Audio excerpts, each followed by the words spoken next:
इधर दिल्ली के नजदीक उत्तर प्रदेश के ग्रेटर नोएडा में निक्की हत्याकांड के बाद निक्की के मायके वालों पर भी दहेज उत्पीड़न का आरोप लगा दिया गया।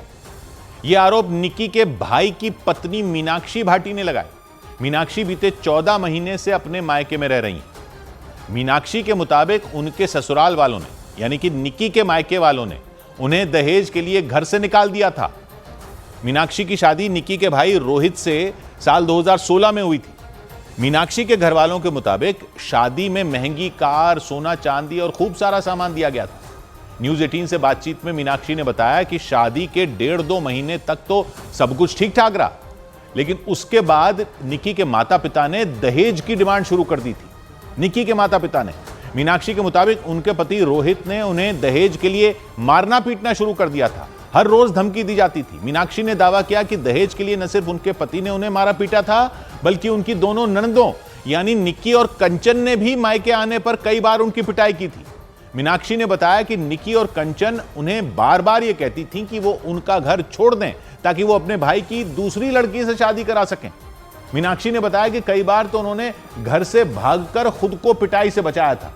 मीनाक्षी ने दावा किया कि शादी के बाद कई बार वो अपने मायके आईं और 5-5 लाख रुपए लेकर ससुराल गईं ताकि उनके साथ मारपीट ना हो, लेकिन कुछ दिन तक सब कुछ ठीक रहने के बाद फिर से दहेज की डिमांड शुरू हो जाती थी और उनके साथ मारपीट का सिलसिला भी शुरू हो जाता था। मतलब अपनी बेटी के लिए इंसाफ मांग रहे निक्की के पिता पर उनकी बहू ने ही दहेज के लिए मारपीट करने और घर से निकालने का आरोप लगा दिया। मेरे साथ मारपीट करते थे, वो मुझसे दहेज मांगते थे।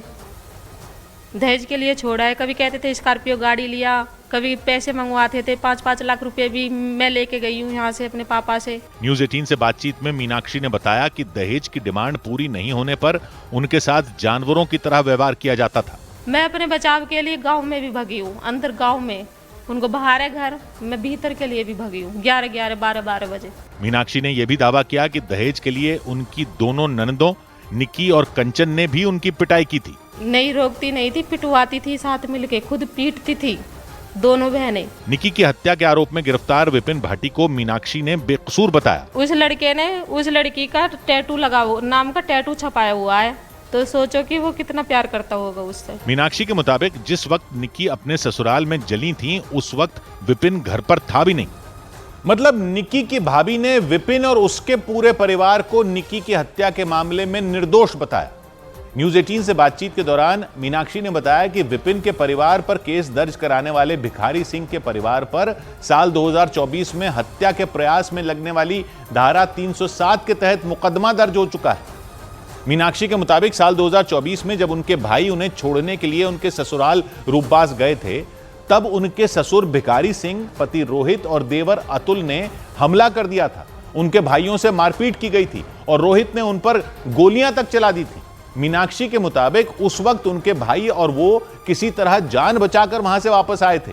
मीनाक्षी ने बताया कि मारपीट और गोली चलाने के उस मामले में थाने में भिखारी सिंह, रोहित और अतुल समेत कई लोगों के खिलाफ मुकदमा दर्ज करवाया गया था। मीनाक्षी उस घटना के बाद से ही अपने मायके में रह रही हैं। मीनाक्षी की मां ने भिखारी सिंह के परिवार को लालची बताया। उन्होंने दावा किया कि उनकी बेटी के साथ बार बार मारपीट कर मायके इसलिए छोड़ दिया जाता था ताकि वो ज्यादा से ज्यादा पैसे लाए।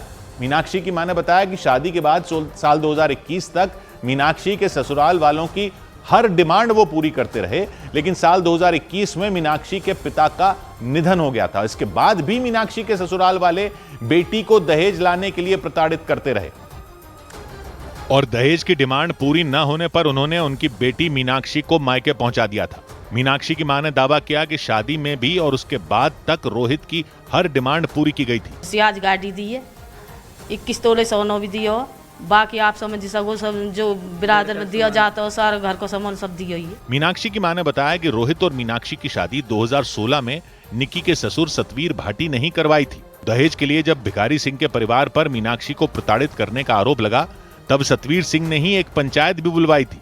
उस पंचायत में तय हुआ था कि दोनों परिवार रिश्ता खत्म कर लेंगे। बदले में भिखारी सिंह के परिवार को शादी में खर्च हुए 35 लाख रुपए मीनाक्षी के परिवार को लौटाने होंगे। इन्होंने कह दिया अपनी बेटी ले जाओ, हम थारा हिसाब कर देंगे। हिसाब में सतवीर भी हो सिरसा को, इसने कही कि मैं पैसा दिवा दूंगा। मीनाक्षी के परिवार के मुताबिक उस पंचायत के 3 दिन बाद ही मीनाक्षी के ससुराल वाले मुकर गए थे। इसके बाद जब मीनाक्षी को लेकर उनके भाई रूपबास गांव पहुंचे थे तब उन्हें घेर लिया गया था, मारपीट की गई थी और गोलियां चलाई गई थी, जिसके बाद मीनाक्षी के घर वालों ने दादरी थाने में धारा 307 के तहत मुकदमा दर्ज करवाया था। और इस सब के बीच निक्की हत्याकांड को लेकर महिला आयोग की टीम ने निक्की के मायके वालों से मुलाकात की। राज्य महिला आयोग की सदस्य डॉक्टर मीनाक्षी भराला ने ग्रेटर नोएडा के रूपबास गांव में निक्की के परिवार से पूरे घटनाक्रम पर बातचीत की। परिवार से मुलाकात के बाद मीनाक्षी भराला ने बताया कि निक्की की बहन कंचन घटना के वक्त उस घर में मौजूद थी। कंचन के मुताबिक जो दावा किया जा रहा है कि विपिन घटना के वक्त घर में नहीं था, वो पूरी तरह गलत है। कंचन के मुताबिक घर के अंदर से ही बाहर वाली दुकान में जाने का रास्ता है। विपिन उसी रास्ते से घटना के बाद वहां से निकल गया था। कंचन ने महिला आयोग की सदस्य को घटना वाले दिन सब कुछ बताया कि सब कुछ सामान्य था। निक्की ने अपने बच्चे का होमवर्क कराया था और इसके बाद वो कपड़े प्रेस करने के लिए ऊपरी मंजिल पर गई थी, लेकिन थोड़ी ही देर बाद वो जलते हुए सीढ़ियों से नीचे आई थी। मीनाक्षी भराला के मुताबिक कंचन ने उन्हें बताया कि जिस वक्त निक्की जली थी उस वक्त विपिन घर के सेकंड फ्लोर की सीढ़ियों पर ही मौजूद था। मीनाक्षी भराला ने निक्की के पिता से भी मुलाकात की और उन्हें इंसाफ दिलाने का भरोसा दिलाया और वादा किया कि महिला आयोग इस पूरे मामले को फास्ट ट्रैक कोर्ट में ले जाएगा ताकि निक्की को जल्द से जल्द इंसाफ मिल सके। योगी जी से उनकी उम्मीद है कि उनको इंसाफ मिले, जिससे कि और निक्की ना बने। ग्रेटर नोएडा के रूपबास गांव पहुंची महिला आयोग की सदस्य मीनाक्षी भराला को देखते ही निक्की की मां फपक फपक कर रो पड़ी। मीनाक्षी भराला ने उन्हें सांत्वना दी और मदद का भरोसा दिया। निक्की हत्याकांड की चश्मदीद निक्की की बहन कंचन भी पहली बार मीडिया के कैमरों के सामने आई। मीनाक्षी भराला ने उन्हें ढांढस बंधाया। काफी देर तक वो कंचन और उनकी मां के साथ वहीं बैठी रहीं। मीनाक्षी भराला के मुताबिक बातचीत में कंचन ने उन्हें पूरे घटनाक्रम के बारे में सिलसिलेवार तरीके से बताया। कंचन के मुताबिक निक्की को आग लगाने के बाद विपिन उस दुकान पर घर के अंदर से बने रास्ते से गया था। दुकान से अंदर जाने का रास्ता है, वो उसमें से वहाँ से निकला होगा। ऐसा नहीं था कि वो वहाँ नहीं था। निक्की के परिवार से मिलने के बाद मीनाक्षी भराला ने ग्रेटर नोएडा के पुलिस प्रशासन के अधिकारियों से भी मुलाकात की।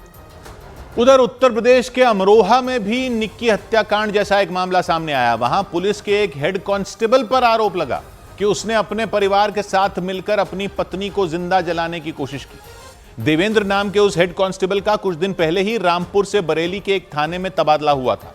13 साल पहले देवेंद्र की शादी पारुल नाम की महिला से हुई थी और उन दोनों के 2 बच्चे भी हैं। पारुल पेशे से नर्स हैं और गांव के एक स्वास्थ्य केंद्र में तैनात हैं। पारुल के मायके वालों ने आरोप लगाया कि उनके पति देवेंद्र ने अपने परिवार के साथ मिलकर उनको आग के हवाले कर दिया। उनके परिवार के मुताबिक दहेज के लिए पारुल को जिंदा जलाने की कोशिश की गई। हालांकि ये आरोप पारुल के परिवार वालों की तरफ से लगाए गए, लेकिन इस मामले में देवेंद्र और उनके परिवार की तरफ से कोई जवाब सामने नहीं आया। बताया गया कि इस घटना के बाद देवेंद्र और उनके परिवार के लोग फरार हो गए। वहीं इसमें पारुल बुरी तरह झुलस गई और इलाज के लिए उन्हें दिल्ली के एक प्राइवेट अस्पताल में भर्ती कराया गया। और इसी बीच पारुल के परिवार वालों ने उनके ससुराल वालों के खिलाफ थाने में शिकायत दर्ज करा दी। उन्होंने पारुल के पति देवेंद्र और उनके परिवार वालों पर दहेज के लिए पारुल को जिंदा जलाने का आरोप लगाया। उसने बताया कि तुम्हारी लड़की जला दी। क्या देखा आपने वहाँ पे जाकर? हमने जाकर देखा तो हमारी लड़की फड़क रही है नीचे। हम उठा के लेकर भाग पड़े एकदम। यूपी पुलिस में हेड कांस्टेबल के पद पर तैनात देवेंद्र अमरोहा के डिडौली इलाके में अपने परिवार के साथ रहते थे, लेकिन कुछ समय पहले उनका बरेली के एक थाने में ट्रांसफर हो गया था।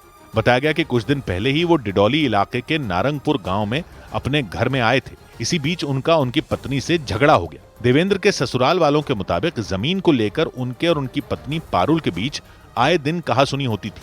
देवेंद्र के ससुराल वालों ने आरोप लगाया कि दहेज की मांग को लेकर उन्होंने पारुल को अपने परिवार के साथ मिलकर आग के हवाले कर दिया और हत्या करने की कोशिश की, लेकिन इन आरोपों पर देवेंद्र और उनके परिवार ने कोई जवाब नहीं दिया। पति, देवर, सास सहित 6 लोगों के खिलाफ सुसंगत धाराओं में मुकदमा दर्ज कर अग्रिम विधिक कार्रवाई की जा रही है। इस मामले में पारुल के परिवार वालों ने उनके पति और उनके ससुराल वालों की गिरफ्तारी की मांग की।